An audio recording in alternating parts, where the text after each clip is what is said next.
We'll be talking about post-traumatic growth and the alchemy of how we can take something negative and turn it into something positive, how adversity acts as a springboard to personal growth, or in a nutshell, how what doesn't kill you makes you stronger.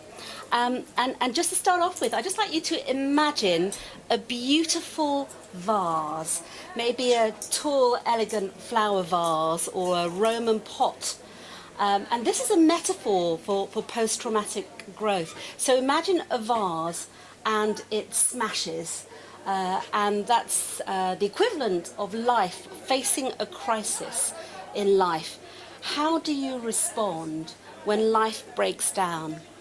So either you can pick up the pieces and put life back together again, try and go ahead in the same way that you were proceeding with your life before. So life will look the same, but it'll be infinitely weaker, much more fragile. Or you can pick up the pieces and make something new and different and beautiful in its own right, like a lovely piece of art, a beautiful mosaic. That is post-traumatic growth. Picking up the pieces of life and putting them back together and again in a new way that's more robust than what it was before. So the concept of post-traumatic growth is something that I heard about when I started a master's in positive psychology 10 years ago now. And I became aware that it's something that I've experienced for myself. When I was a child, when I was 10 years old, my father died quite suddenly. And that experience really sort of changed the course of my life. All the certainties vanished. So life wasn't going to proceed in that predictable way that I imagined it would. So, the foundations of my life were really shaken up. But years later, decades later, I recognized that I had grown through that adversity. Even though it changed everything, I became an adult at the age of 10, it had given me strengths. It had given me strengths in diligence, in resilience, in focus, emotional intelligence, social intelligence. It actually had given me something as well as taking something away. So that's when I sort of first recognized for myself that I had experienced post-traumatic growth. Then,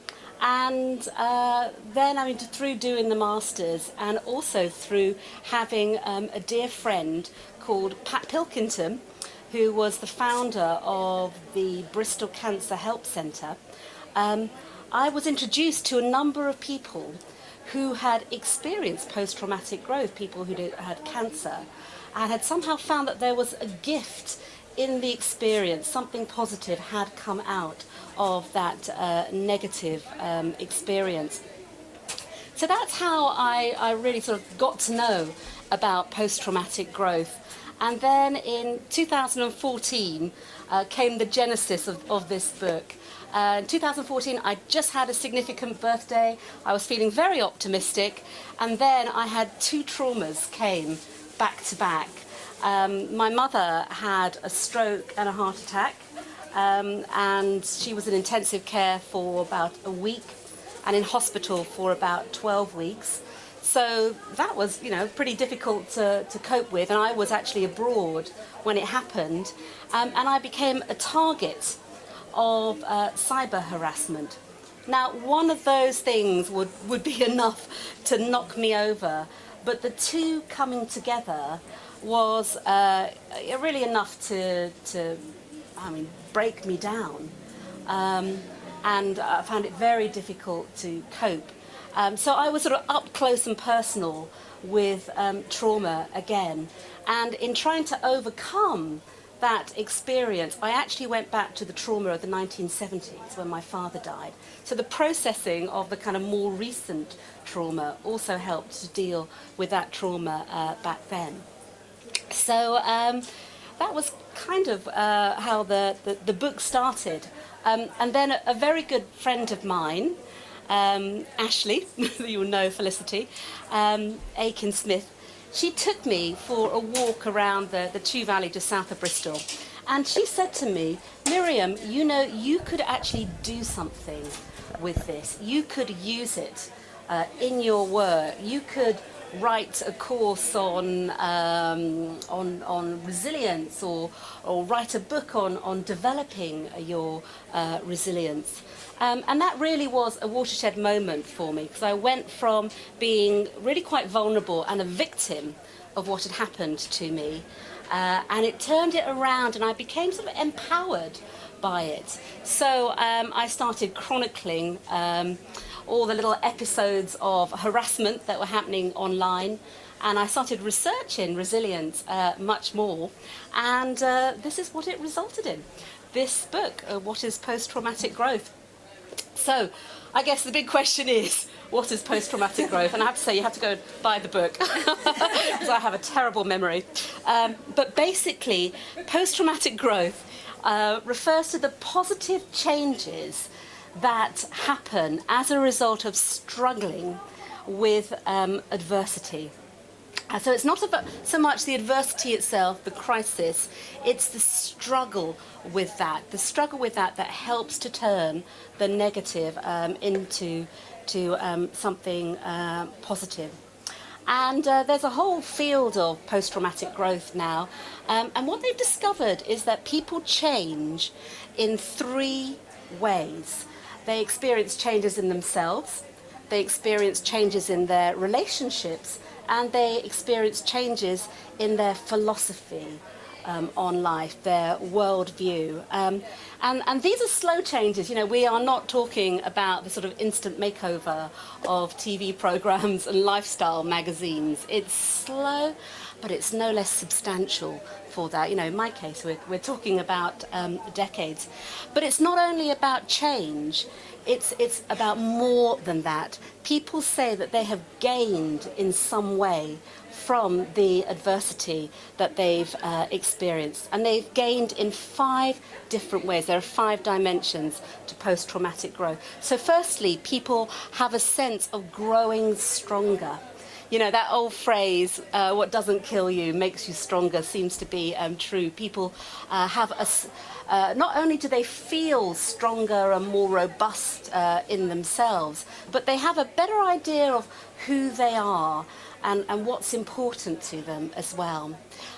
So they also experience warmer, closer, better relationships. So, you know, experiencing a trauma, whether it's something huge, like a bereavement, a loss, or something, you know, smaller scale but maybe repetitive, like being the victim of bullying, these things sort of eat away at our resilience. And you can also find that, you know, people you thought were there for you, maybe not quite as much there for you as you expected. But, you know, trauma reveals who your true friends are, but the kind of pearl in the oyster is that those relationships that remain can be warmer, closer, greater sense of intimacy, you know, more authenticity in those relationships as well.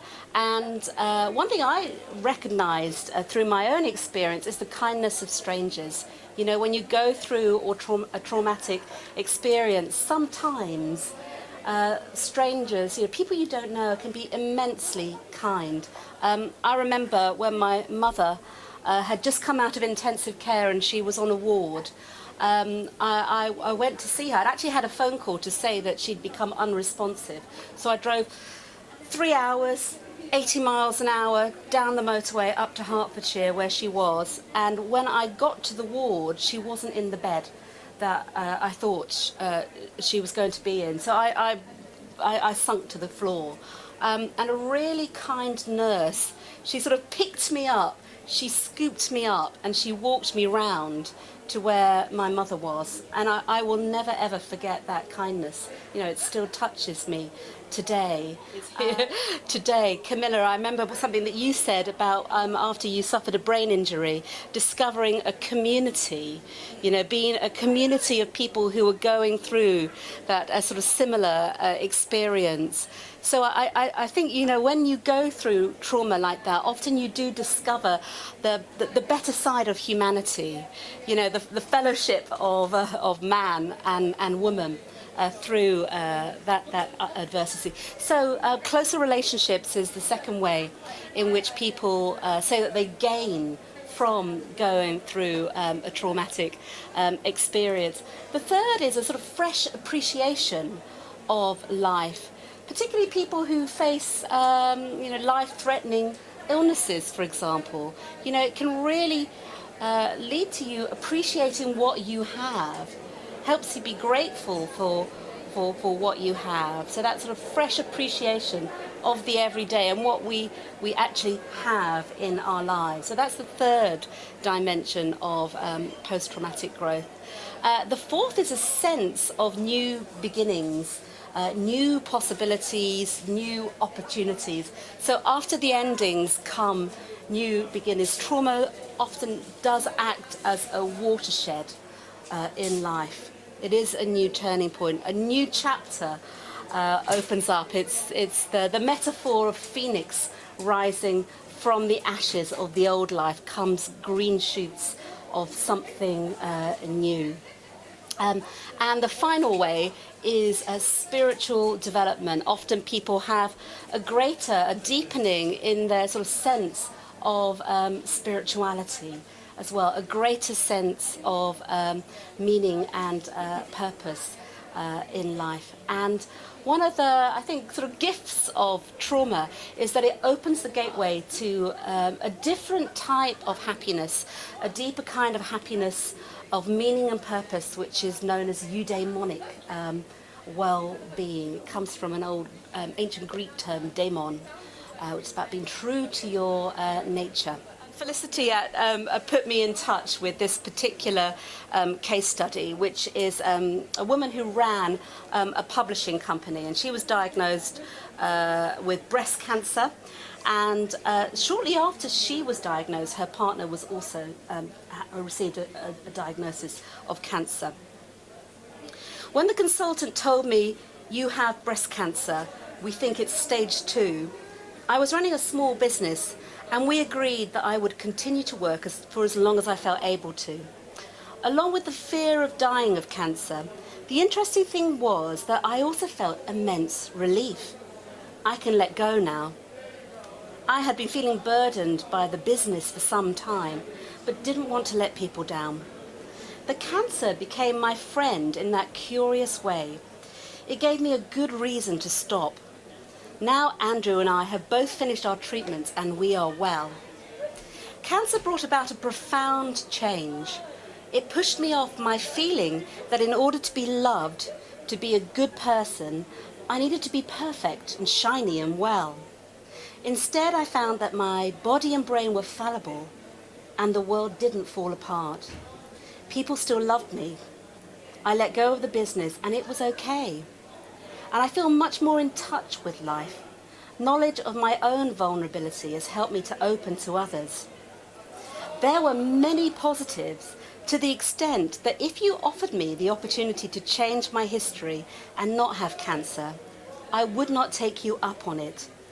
It made me see what was important. It made me cherish my wonderful network of friends and family and community. It made both Andrew and I realize that we needed to get on with our lives and do what we wanted now, rather than in the future. It's brought us closer. We're walking 690 miles of the pilgrimage route to Santiago de Compostela in Spain, and then we plan further travels. As he said to me the other day, life feels like an adventure again. So you can see many of the sort of themes of post-traumatic growth in there, and that sort of sense of sort of new beginnings, green shoots coming after the trauma. I think I'm a trainee osteopath from Iceland. who found strength after financial loss. As I'm sure you'll remember, the worldwide global collapse in 2008 had a particularly pernicious effect on Iceland. The country was made bankrupt, and she was left, and members of her family were left with nothing.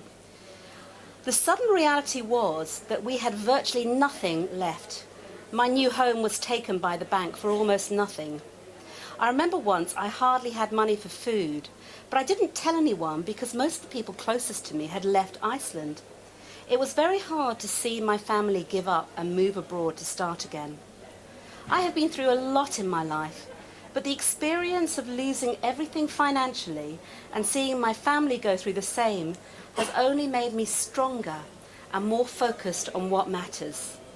Now I look back and think how the experience simplified my life. What I have realized is that what matters is love, and that never goes away. And sometimes is only discovered by peeling all the material stuff away. I look at my son and simply appreciate that we have food to eat and smiles on our faces. I feel stronger and view the experience as a test of my strength. Counting crabs with my son on the beach is more important than counting pennies. So a real example of someone who's gained in that personal strength, and also that sense of what really matters is love, through her traumatic experience. When I'm talking about trauma, I'm not only talking about the sort of big dramatic things, the earthquakes, the tsunamis, the acts of terrorism, the acts of war. I'm also talking about the kind of the more personal stuff, which could be anything. Basically, the definition of trauma is something that's a deeply distressing experience that overwhelms your ability to cope. So it could be some repetitive, low-level traumatic experience like cyberstalking, for example. It's up to the individual, it's up to you to decide whether that was a traumatic experience or not. So you're probably wondering how the process of post-traumatic growth happens, for which I have to say, buy the book. But I'll just give you a sort of kind of outline. So what trauma does, what these sort of crises do, is they shatter your assumptions about life. But it's kind of breakdown to break through. And just going back to that metaphor of the vase, if you are able to sort of pick up the fragments of life and put life back together in a new way, in a robust way, to accept what's happened rather than being in denial, then that is the way to move forward. So constructive rumination, that is one of the ways in which post-traumatic growth happens. So when a crisis happens, we tend to think about it, muse on it, brood on it. And in the early days, that will have a flavour of, why did this happen to me? What did I do wrong? But as that process develops, that rumination changes to something more constructive. It's more about how can I make sense out of this difficult experience that's happened? How can I extract something positive from this negative experience? So one of the ways in which you can, see the post-traumatic growth is by expressive writing. That's a well-known technique that involves writing, sort of journaling about the adversity. And although it can be quite upsetting in the moment, further down the line, it helps people make sense and they feel happier and have a greater sense of meaning and purpose. Also looking for that meaning, how can you find a new meaning in what has happened.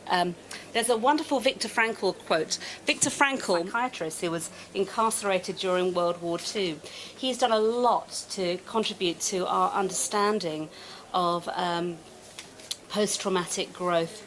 What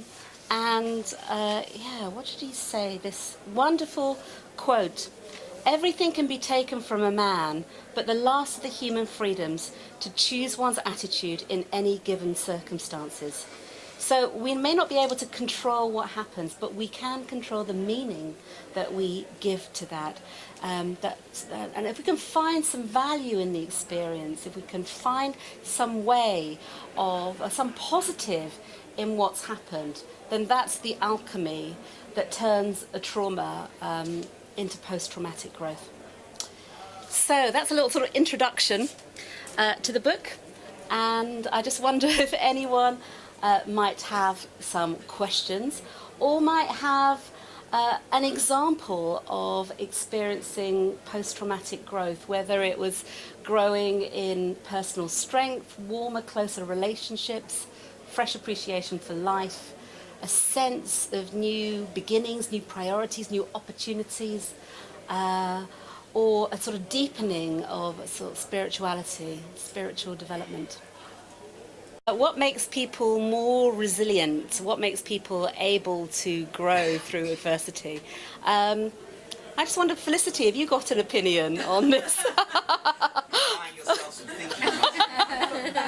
Oh, actually, let's hear from, this is Camilla. Camilla is one of the case studies in the book. Actually, I'd love to hear what you could share your experience.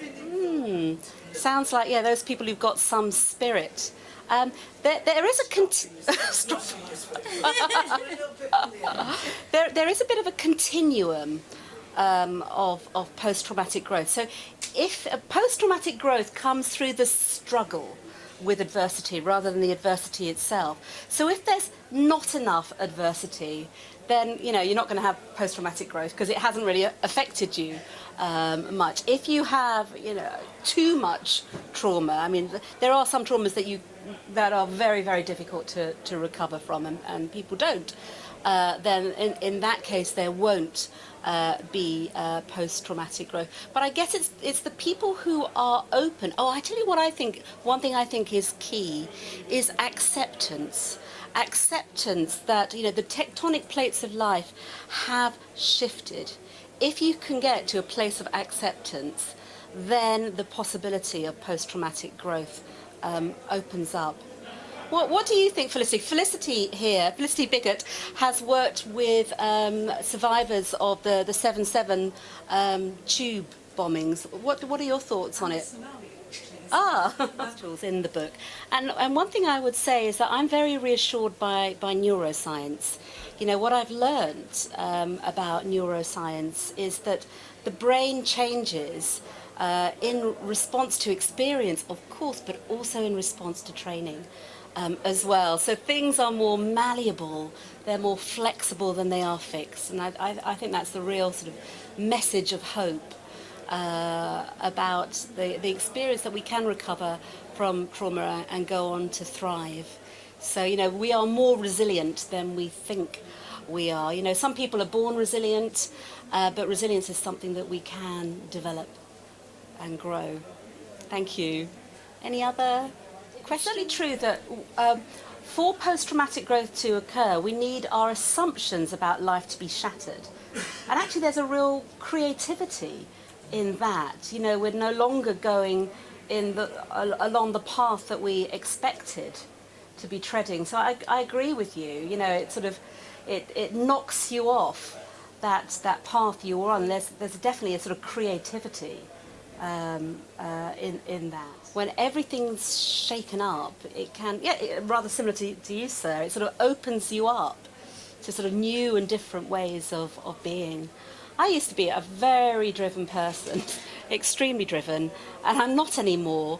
I'm very open to see what comes along, and since I've started behaving like that, lots of lovely things have come along. So I sort of accept now that we're not totally 100% in control of our lives, but I really appreciate and notice the good things that come along and sort of make the most of those opportunities, those gifts. Yes, yeah. Kelly, you're going to say something. Yeah, I think, and in a way it ties into what you just said about chasing illusions. I think one of the other things that we talked about a lot in the development of the book is the sort of busting myths about what it means if you think of yourself as being on a path of post-traumatic growth.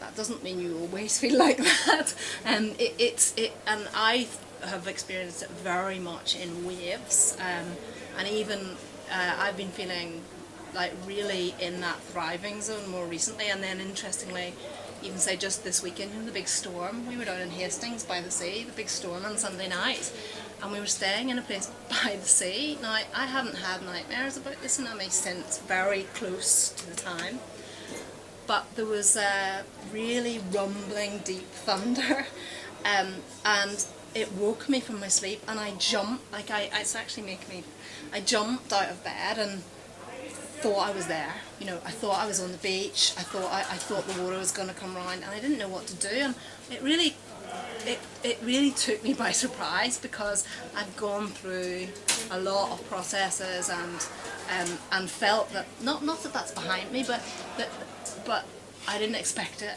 You know, and actually the thing for me that has helped me even then this week is going that's okay. It was what you were saying about acceptance and realizing that time of always being okay or positive is an illusion, you know. And for me, it's been every time that opens, every time things like that happen, triggers of any kind, it's about being open and knowing that even what helped me the last time, that might not be what helps me this time. You know, sometimes it's actually self-care and staying in and not pushing yourself. Sometimes it's go to the dance class, do the things you love, try expressive writing, be open to the therapies that Miriam mentions in her book. So for me, it's about that openness. An example of how you've grown through that experience of the tsunami. I guess, I mean, it's like a tick list listening to your, you know, the areas, the 3 zones and the 5 dimensions. All of those areas, I mean, but I suppose for me the strongest one is probably the sense of authenticity, because that feeds into everything else. You know? So it's like the sense of I had a really strong sense, even as I was going through the experience, of realizing that all the things I worried about in life just weren't important. Like, it was a really strong, I thought I wasn't going to make it at the time when I was underwater, and it all went slow motion, and I really, probably for the first time, truly felt not myself, but that's the point, it's not myself. I felt part of everything, and you know, I felt like actually it's all okay, and ultimately it creates a different place from which you operate, you know, and then that affects your philosophy, it affects your relationships, and there's struggles with that as well. It also creates other mini traumas along the way, because your relationships with people change, and you know, and everything. But This eudaimonic well-being, this deeper happiness of meaning and purpose. And it's interesting because there are 2 types of happiness, essentially. One's hedonic well-being. That's the happiness, the feel-good factor, the kind of the joy, the pleasure. And there's a limit to that. There's this thing called the hedonic treadmill. So there's a limit to how much pleasure you get out of it, because you get used to the source of your pleasure. You start to take it for granted. But that's not the case with this deeper kind of happiness, this eudaimonic well-being. And there's actually a little formula for it, actually. So if you put effort into something that's meaningful to you, then it gives you that deeper happiness of which is sort of satisfaction and fulfillment in life. Camilla, would you share an example of how you've grown as a result of going through that trauma of brain injury and surgery? 5 areas. I've done quite well on some, but not all. I was struck by because I was struck by kind of before the surgery. It sounded like you were sort of very driven, your careerist, yeah. Orientated, one could see the next run on the didn't knew when I was going to make it. Yeah. Now I don't care whether I work or not. I really don't care. And are you happier? Much happier.